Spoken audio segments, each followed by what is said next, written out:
अगर आपकी कोई मन्नत पूरी ना हो रही हो या फिर तमाम प्रयासों के बावजूद आपको करियर में सफलता ना मिल रही हो या व्यक्तिगत जीवन में परेशानी चल रही हो, मसलन कोई भी दिक्कत हो, तो परेशान होने के बजाय अब की सावन सोमवार का व्रत करके यहाँ बताई गई व्रत कथा का पाठ करें। मान्यता है कि सावन सोमवार के दिन अगर व्रत रखकर इस पाठ को किया जाए या सुना जाए तो जातकों की मनचाही मुराद पूरी हो जाती है। सावन सोमवार की पावन व्रत कथा। एक साहूकार था जो भगवान शिव का अनन्य भक्त था। उसके पास धन धान्य किसी भी चीज की कमी नहीं थी, लेकिन उसकी कोई संतान नहीं थी और वह इसी कामना को लेकर रोज शिव जी के मंदिर जाकर दीपक जलाता था। उसके इस भक्तिभाव को देखकर एक दिन माता पार्वती ने शिव जी से कहा कि हे प्रभु, यह साहूकार आपका अनन्य भक्त है, इसको किसी बात का कष्ट है तो आपको उसे दूर अवश्य करना चाहिए। शिव जी बोले कि हे पार्वती, इस साहूकार के पास पुत्र नहीं है, यह इसी से दुखी रहता है। माता पार्वती कहती हैं कि हे ईश्वर, कृपा करके इसे पुत्र का वरदान दीजिए। तब भोलेनाथ ने कहा कि हे पार्वती, साहूकार के भाग्य में पुत्र का योग नहीं है। ऐसे में अगर इसे पुत्र प्राप्ति का वरदान मिल भी गया तो वह केवल 12 वर्ष की आयु तक ही जीवित रहेगा। यह सुनने के बाद भी माता पार्वती ने कहा कि हे प्रभु, आपको इस साहूकार को पुत्र का वर देना ही होगा, अन्यथा भक्त क्यों आपकी सेवा पूजा करेंगे। माता के बार बार कहने से भोलेनाथ ने साहूकार को पुत्र का वरदान दिया, लेकिन यह भी कहा कि वह केवल 12 वर्ष तक ही जीवित रहेगा। साहूकार यह सारी बातें सुन रहा था, इसलिए उसे ना तो खुशी हुई और ना ही दुख। वह पहले की ही तरह भोलेनाथ की पूजा अर्चना करता रहा। उधर सेठानी गर्भवती हुई और 9वें महीने उसे सुंदर से बालक की प्राप्ति हुई। परिवार में खूब हर्षोल्लास मनाया गया, लेकिन साहूकार पहले की ही तरह रहा और उसने बालक की 12 वर्ष की आयु का जिक्र किसी से भी नहीं किया। जब बालक 12 वर्ष की आयु का हुआ तो एक दिन साहूकार की सेठानी ने बालक के विवाह के लिए कहा, तो साहूकार ने कहा कि वह अभी बालक को पढ़ने के लिए काशी जी भेजना चाहेंगे। इसके बाद उसने बालक के मामा को बुलाया और कहा कि इसे काशी पढ़ने के लिए ले जाओ और रास्ते में जिस भी स्थान पर रुकना वहाँ यज्ञ करते और ब्राह्मणों को भोजन कराते हुए आगे बढ़ना। उन्होंने भी इसी तरह करते हुए जा रहे थे। रास्ते में एक राजकुमारी का विवाह था। जिससे उसका विवाह होना था वह एक आंख से काना था।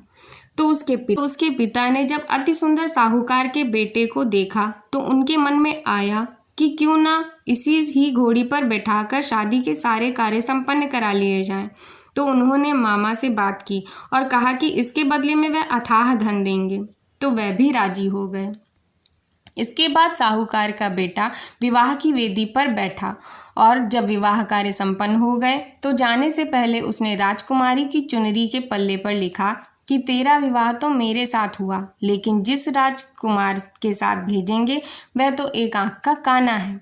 इसके बाद वह अपने मामा के साथ काशी के लिए चला गया। उधर जब राजकुमारी ने अपनी चुनरी पर यह लिखा हुआ पाया तो उसने राजकुमार के साथ जाने से मना कर दिया।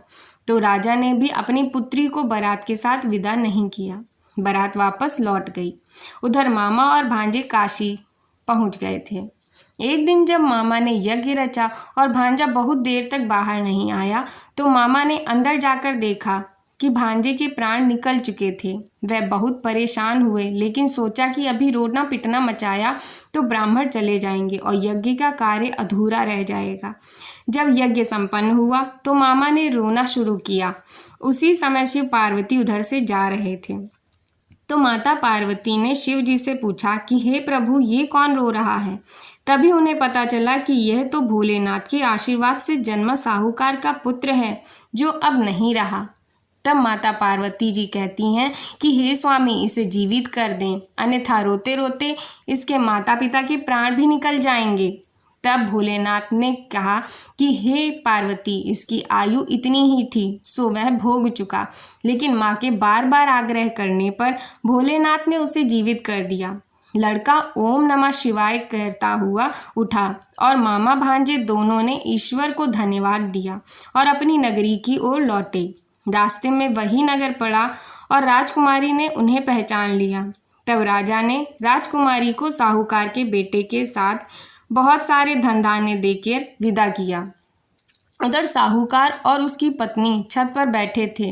उन्होंने यह प्रण कर रखा था कि यदि उनका पुत्र सकुशल ना लौटा तो वह छत से कूदकर अपने प्राण त्याग देंगे। तभी लड़के के मामा ने आकर साहूकार के बेटे और बहू के आने का समाचार सुनाया, लेकिन वे नहीं माने तो मामा ने शपथ पूर्वक कहा। तब दोनों को विश्वास हो गया और दोनों ने अपने बेटे बहू का स्वागत किया। उसी रात साहूकार को स्वप्न में शिव जी ने दर्शन दिया और कहा कि तुम्हारे पूजन से मैं प्रसन्न हुआ।